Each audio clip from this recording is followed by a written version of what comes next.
Veronica Lake's one-eyed hairdo established a style that swept the feminine face of the country.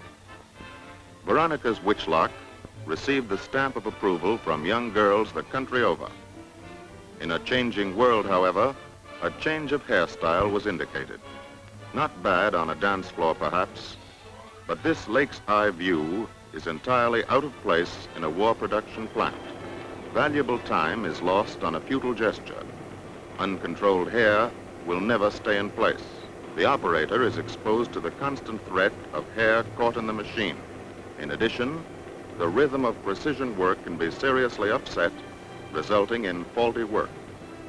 Miss Lake has now decided to put glamour in its proper wartime place and face the world with both eyes in the clear.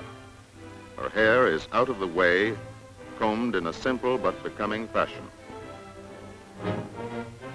And girls all over the country who are taking up war jobs are following her lead once again. In fact, they're going Miss Lake one better by covering their hair completely with safety caps. A cap protects the scalp from machine injuries and shields the hair from grease, dust, and soot. There is no one style of clothing for women war workers. The most practical outfit is the best. Streamlined, action-free, with a minimum of pockets, buttons, braid, or gadgets. Industrial fashions are the new note, setting the style for a war way of life.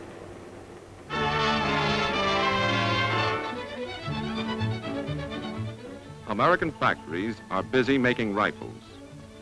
Most war jobs call for teamwork. This man makes one part of the rifle, this man another. And a third part is made by this man. With all three men on the job, the completed rifle gets to the soldier on time. If number one man is on the job, but number two man is absent, then number three's parts pile up, as do number one's parts. Assembling the rifle isn't possible. The soldier is kept waiting too long.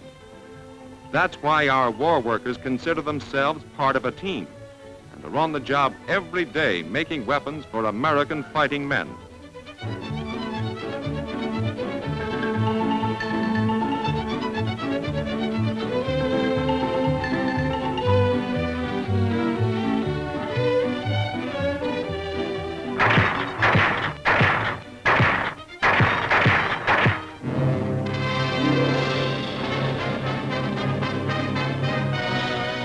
These are the children of America, the real wealth of the nation.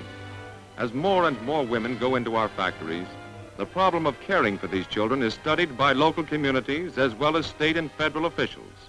I'm an aircraft riveter and my husband's in the Army, so there's no one to take care of our two children. I've been to lots of nurseries, but they all have long waiting lists. I've tried to get someone in to help, but you know, they avoid homes with children. My aunt's taking care of them now, but she has to go home in a few weeks. We have always had some neglected children, but their number has been increased by the inevitable dislocations of war. These cases are not typical. Children left in parked cars or in motion picture theaters.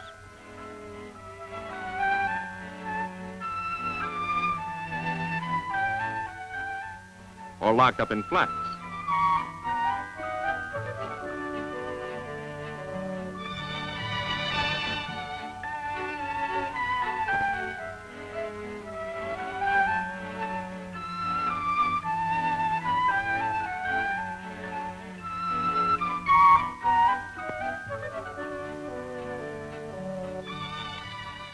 Admittedly, the normal home is the only place for the normal child. Juvenile delinquency existed before the war. Children left to themselves to roam city streets become a community problem.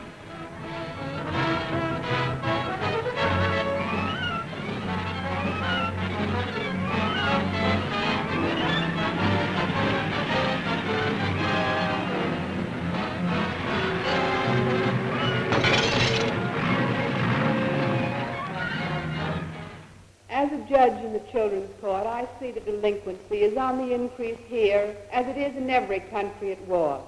Destruction, death, insecurity abroad affect the lives of our children here. We must therefore now, more than ever before, see that every child has a full opportunity for education and the use of leisure time. We are fighting this war for our children. It is they who will build the future. Conditions vary throughout the country. Therefore, it is the local community which can best plan for the care of its children. Providing entertaining and healthful occupations for the after-school hours is part of this plan. Boys and girls are taken off the streets, their energies diverted to useful training and healthful games.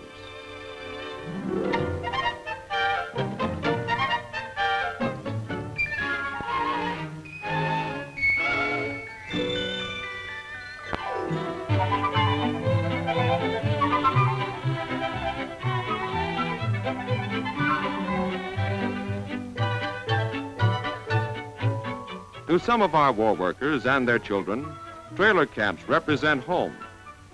Here, too, nurseries have been established.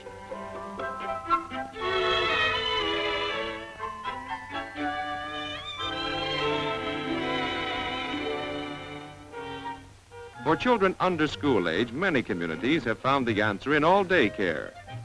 These can be provided by nurseries conveniently located, where mothers on their way to factories can leave their children and pick them up on their way home.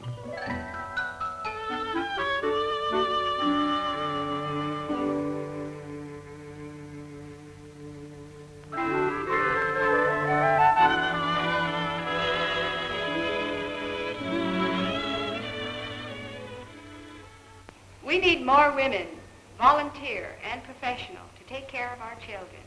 We need equipment too, blocks, beds, books, and food. We must take care of the children of our women at work.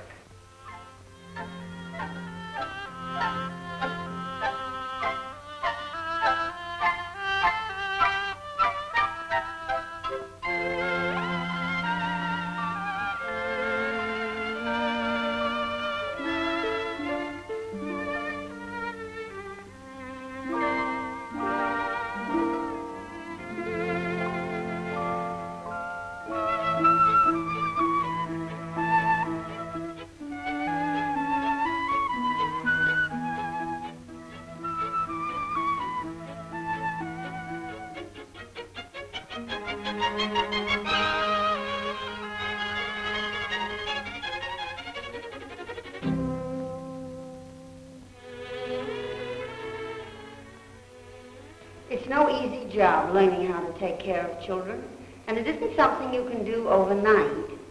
And it has no glamour appeal, but it's a tremendously important and necessary job.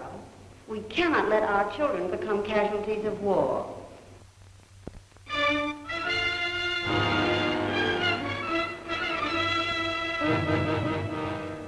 As part of the softening up of Germany, the British Bomber Command launched a 1,000-plane raid on the North Seaport of Bremen on the night of June 26, 1942. For several days preceding the raid, an increasing number of four-motored Halifaxes, Sterlings, and Lancasters were flown in each day to every airfield to receive final checkups. Thousands of gallons of fuel were taken aboard. Thousands of tons of bombs were hoisted up into the bellies of the planes.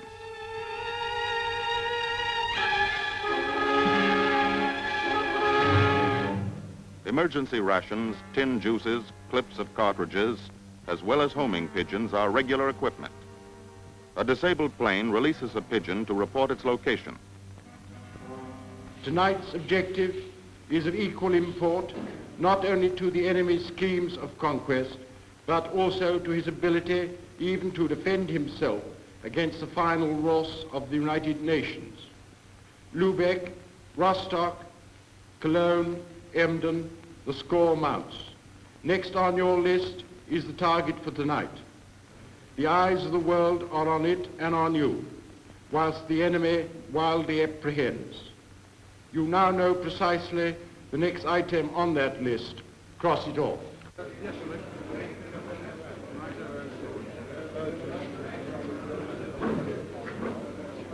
As the spring night closes in, the men pile out of the ready room and into the buses that will take them to the field. As far as is humanly possible, the men and the machines have been prepared for any eventuality.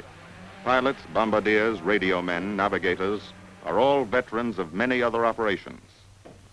The bombers have been designed for night flying to take advantage of darkness and clouds for protection rather than on the heavy armament of our American flying fortresses.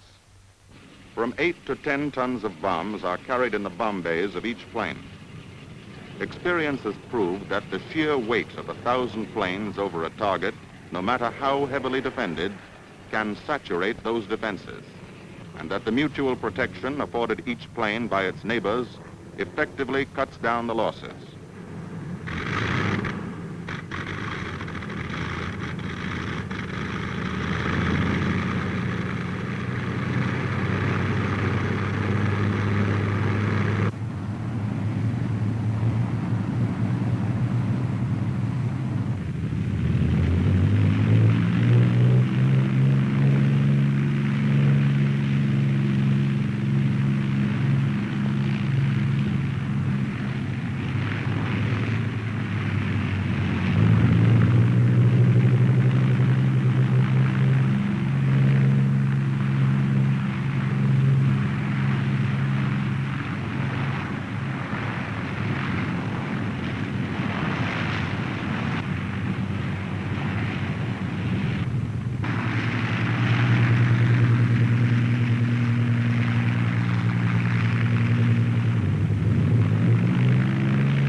Planes are taking off at the same time from dozens of widely dispersed fields all over England. They must arrive over the objective exactly at the appointed minute.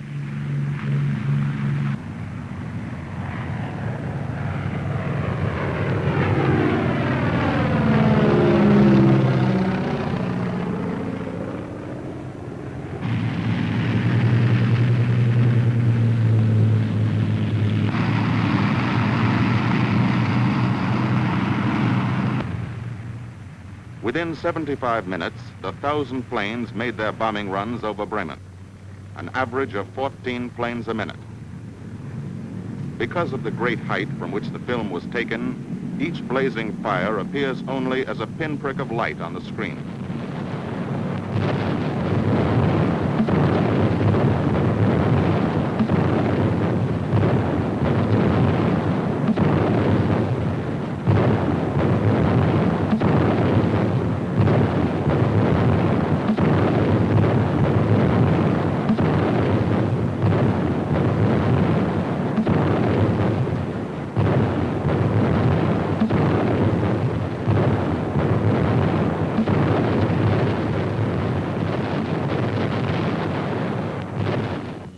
One by one, the planes came home in the dawn.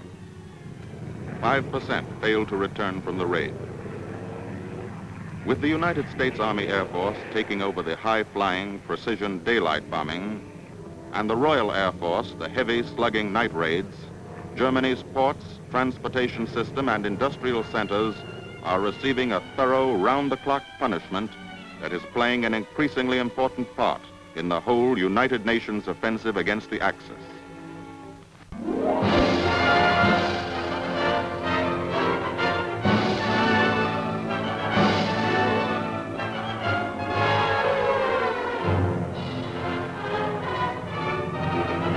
Off we go into the wild blue yonder, climbing high into the sun. Here they come, zooming to meet our thunder. Atom boys, give her the gun. Give her the gun now. Down we drive, spouting our flame from under. Up with one hell of a roar. We live in flame or go down in flame. Boys, yells out the Army Air Force.